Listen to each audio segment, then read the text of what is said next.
Hi everyone. So we've been factoring for a long time. We're in chapter 5 and I kept telling you we were going to had to get through all this practice factoring so that we could use it to solve equations. So we're almost there, okay?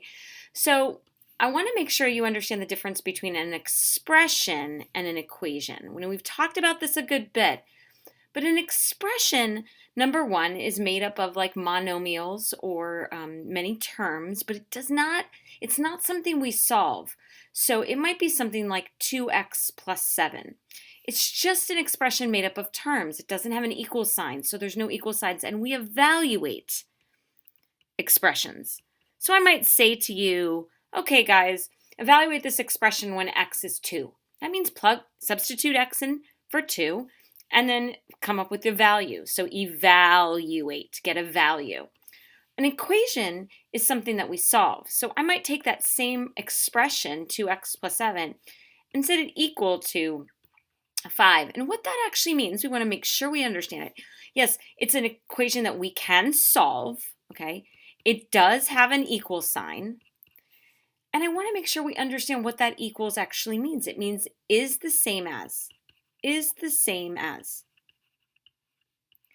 So we're saying that 2x plus 7 is the same as 5.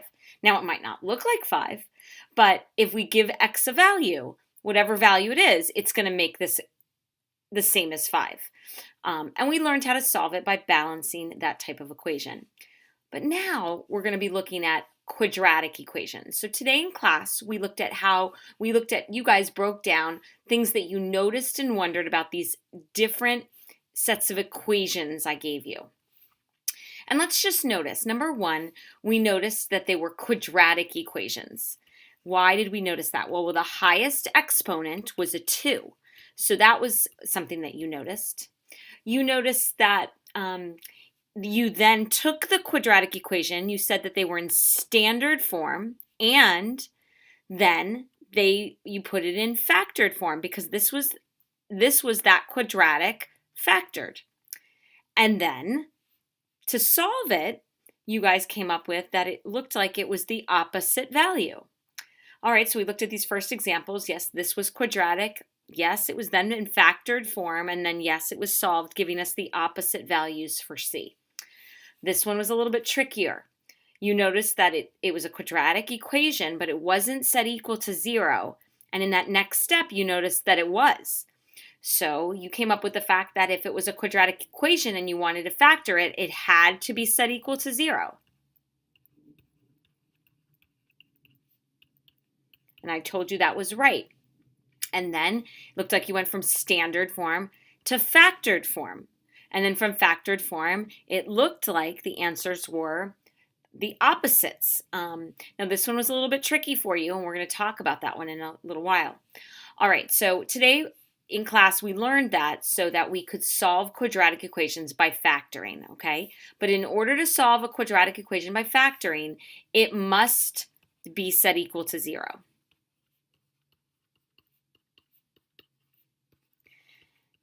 And then we can use something called the zero product property. The zero product property basically says that if I have two factors, so say A and B, multiplied and they equal 0, then one of those has to be 0 in order for them to be the same as 0, meaning that A could be 0. If A is 0, then 0 times B would give me 0. If B were 0, then B times A would give me 0. So the zero product property is the property that allows us to solve quadratic equations once they're in factored form. Because remember, these are factors if they're being multiplied. All right, so an example of the zero product property is that if I have something in factored form, so x plus 2 and x minus 3 equals 0, then to find the value that would make this 0, we set it equal to 0. It will help us solve it to find the value that would make it 0. So -2. Why? Well, because -2 plus 2 gives me 0. And the zero product property says that if one of these is 0, then they will be equal to 0. Then we've got x minus 3 equals 0. So x would be 3. So you can see now that's where we got those opposite values by solving each of these factors, trying to find the value that made them equal to 0. So the solutions to the quadratic would be -2 and 3. All right, so here's some examples. Now they're in standard form. First, I have to make sure they're quadratic because the highest exponent is 2, and they're set equal to 0. So I've done that. Now I'm going to factor it. I'm going to put it in factored form. So factored form. So I'm going to keep the 0, but I'm going to factor my polynomial. So it's a trinomial. I look for a GCF. There isn't one. So then I'm going to look for a perfect square trinomial. This is a perfect square. This is a perfect square. So that's going to give me x. It is a perfect square trinomial, so that's going to give me x minus 4 squared equals 0. That means that it has two of the exact same factors. So I've got this. So I can set just one of them equal to 0 to solve it. And that would give me x equals 4. And again, that makes sense why I only have one answer. All right, let's look at the next example. 10x cubed minus 40x equals 0. Okay, so I have an equation. It's set equal to 0. So I first have to look for a greatest common factor. Now, in this case, I see that it has a common factor of a 10 and of an x. So the GCF is 10. So I take out a 10x, and I'd be left with x squared minus 4 equals 0. This one's a little bit harder.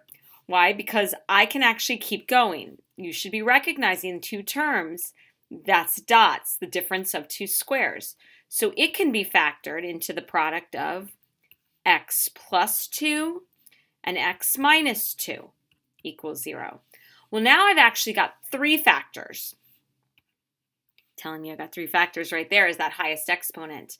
So I set each factor equal to 0 to solve it.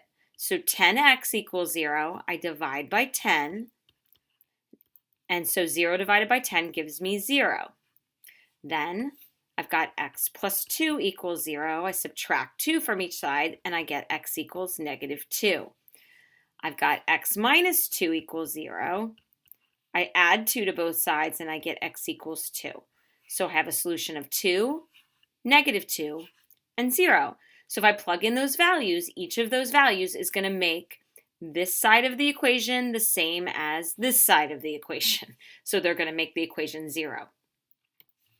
All right, when it's harder, when it's not in standard form set equal to 0. So here I notice I have a quadratic equation. I notice that it's not set equal to 0, so I'm going to add 6 to both sides.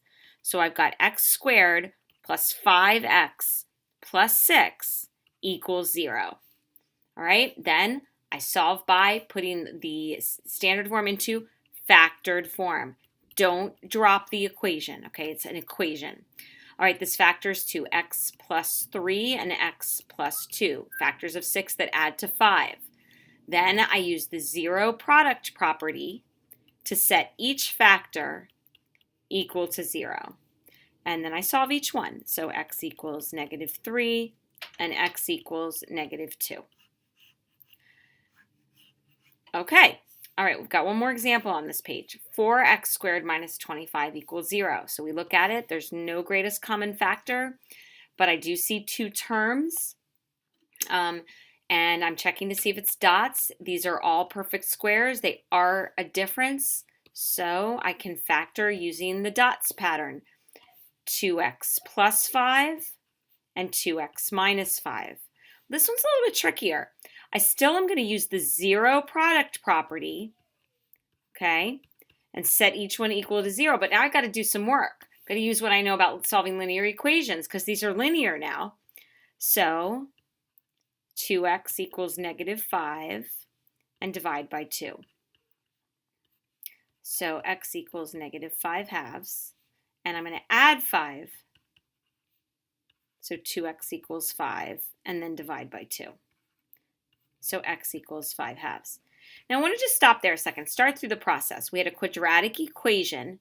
We factored it, and you might remember from when we were factoring, I called these, we broke it up until it's linear factors. These are linear because their highest exponent is 1.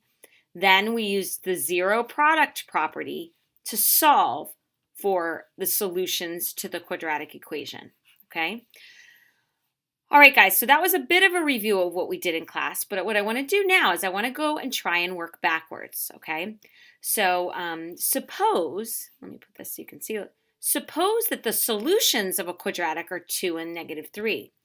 Can you work backwards to write an equation with, they would call it integral coefficients in standard form?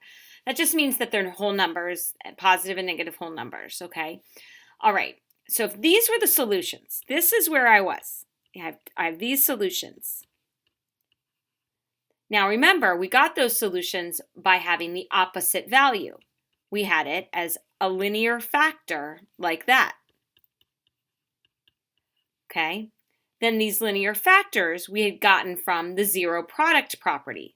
So these were products of each other. Oops, this was -2, sorry.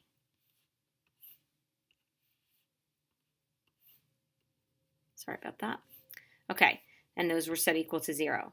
We got this from factoring it. Well, if we want to go backwards, then we multiply the two binomials. So we would multiply. So x times x gives me x squared. X times 3 is positive 3x. -2 times x is -2x. -2 times 3 is -6 equals 0.